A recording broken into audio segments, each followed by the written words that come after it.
She tried to return a half-eaten cake and demanded a full refund. A woman stormed into a bakery demanding a refund for a half-eaten birthday cake, claiming it ruined the mood.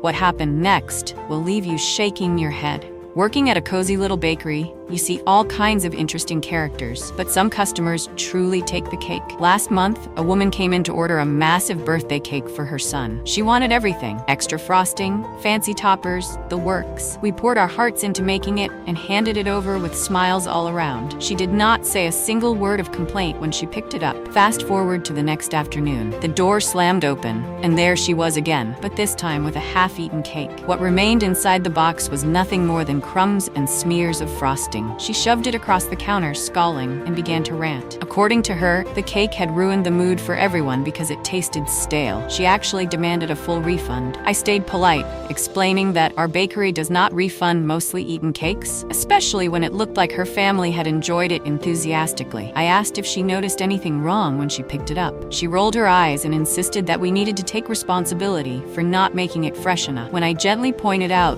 that half the cake had clearly been eaten, she doubled down. She snapped that we should be grateful for her feedback, as though she was doing us a favor. Fortunately, my manager was standing right there. He backed me up, reminding her firmly that there would be no refund. That was when she threatened to ruin us on social media and stormed out of the shop. It has been weeks since that dramatic scene, and guess what? We are still here, still baking, and not a single complaint has appeared online. Sometimes, you really have to wonder how some people convince themselves that the rules simply do not apply to them. A customer claimed she spilled her drinks twice and demanded replacements for free. I used to work at a chocolate shop that also sold beverages. One day, a man came in and ordered 2 hot chocolates to go. About an hour later, an older woman walked into the shop. Right away, she started complimenting us, calling us nice and pretty. It felt strange, but I quickly realized she was trying to soften us up before making her request. She explained that her son had ordered 2 hot chocolates earlier, but that they had been dropped, and now we owed her 2 new drinks free of charge. The problem was,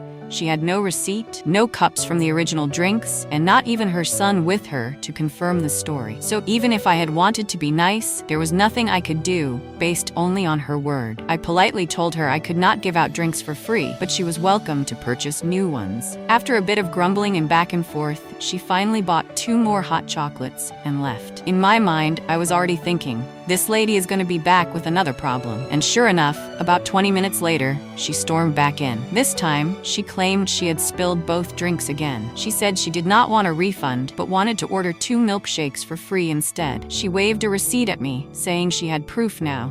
She also held the cups from the drinks and started shaking them on purpose, spilling liquid out in front of me while insisting, "Look, see, it is spilling." The whole scene was unbelievable. I had personally made those drinks, and I had double-cupped them to make sure they were stable. From where I stood, it was obvious the drinks were still mostly full. She was just shaking them around to cause a spill. When I told her no once again, she grew furious. She raised her voice, began smacking things on the counter, and created a scene. That was when I started calling for security. As soon as she realized I was serious, she left the shop in a hurry. The funniest part, the drink she was shaking to prove it was spilled was clearly still full, and she had to swish it around wildly just to make a little mess. She complained about being late while a man was having a heart attack on our flight. A few years ago, I was flying home from a vacation island. It was supposed to be a 4-hour flight, and we were scheduled to land by 4 o'clock in the afternoon. About halfway through the flight, the pilot suddenly asked over the speaker, "Is there a doctor on board?" That is never something you want to hear on a plane. 2 men immediately stood up and rushed to the back.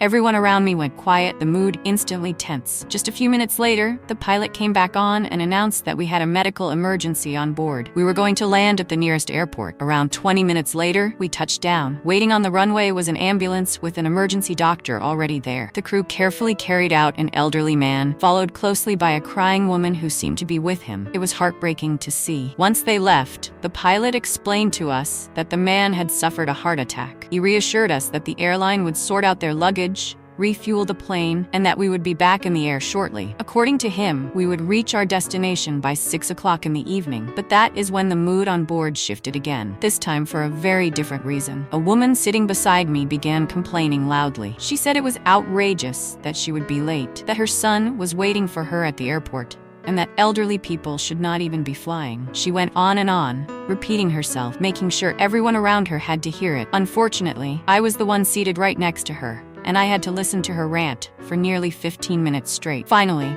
I could not take it anymore. I turned to her and told her firmly to stop. I reminded her that nobody on the plane wanted to be delayed, but the man who just had a heart attack certainly did not choose this either. He did not want to end up in a hospital in a foreign country instead of returning home. I may have been a little harsh, but I was truly annoyed by her lack of compassion. For the rest of the flight, she stayed quiet. She gave me a few angry looks, but at least she did not say another word. And honestly, I was fine with that. Our neighbor treated my mom like her personal servant for years, until Mom finally said enough. This story goes back about 15 years. My family had just moved into a brand new housing complex. It was a fresh start, new homes, new families moving in, and a hopeful atmosphere. Not long after, another family of 3 moved in, a son in his 20s and his parents. At first, things seemed normal. The son was polite and easy to get along with. Our families exchanged neighborly conversations, and everything felt friendly. But over time, we realized that the son was the only decent person in that household. Within 3 years, he married and moved abroad, leaving behind his parents, especially his mother,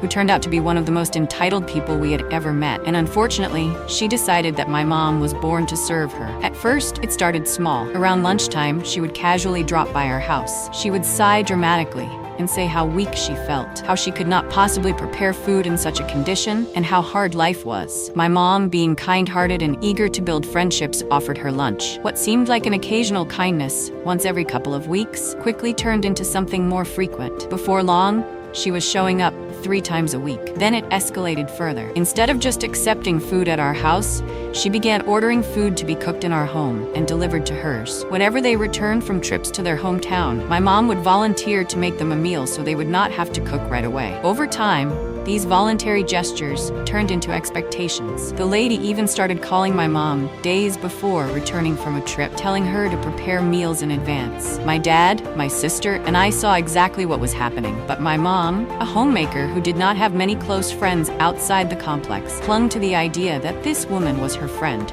She could not see how badly she was being used. This caused plenty of fights at home, us trying to convince her and her insisting we were wrong. But nothing changed. It did not stop at food. Every few months, my dad received a bottle of whiskey from a military friend. When this neighbor lady found out, she told my mom to ask my dad to give some of those bottles to her husband. And once again, my mom did not think there was anything wrong with it. The irony? This was not a struggling family. The father and son both earned good salaries. At that time, the only person earning in my family was my dad. We had some difficult periods, but we managed to cover our needs. And yet, despite our struggles, this entitled neighbor felt free to take advantage. One of the most painful moments came when my dad was short on money to pay my engineering college fees. My mom suggested asking that family for a loan, but when my dad approached them, they agreed to lend the money for just 1 day, on the condition that it be paid back immediately after. My dad declined. Thankfully, a relative stepped in and we managed. But that moment was eye-opening. After years of giving, when we needed help, they were unwilling to lift a finger. Eventually, the cracks started showing. My mom began hearing from other neighbors that this woman was actually bad-mouthing her cooking behind her back. One day, she even had the audacity to insult my mom's food in front of her, leaving her humiliated. That hurt deeply and began opening my mom's eyes. The final straw came when my mom and sister traveled to our hometown for a few weeks, leaving just my dad and me at home. My mom thought that after years of providing food for them, the neighbor lady might finally return the favor. Instead, she avoided us completely. If she saw us outside, she would literally turn the other way, pretending she had not seen us. She ignored us for the entire time my mom was gone. That was the moment my mom finally understood.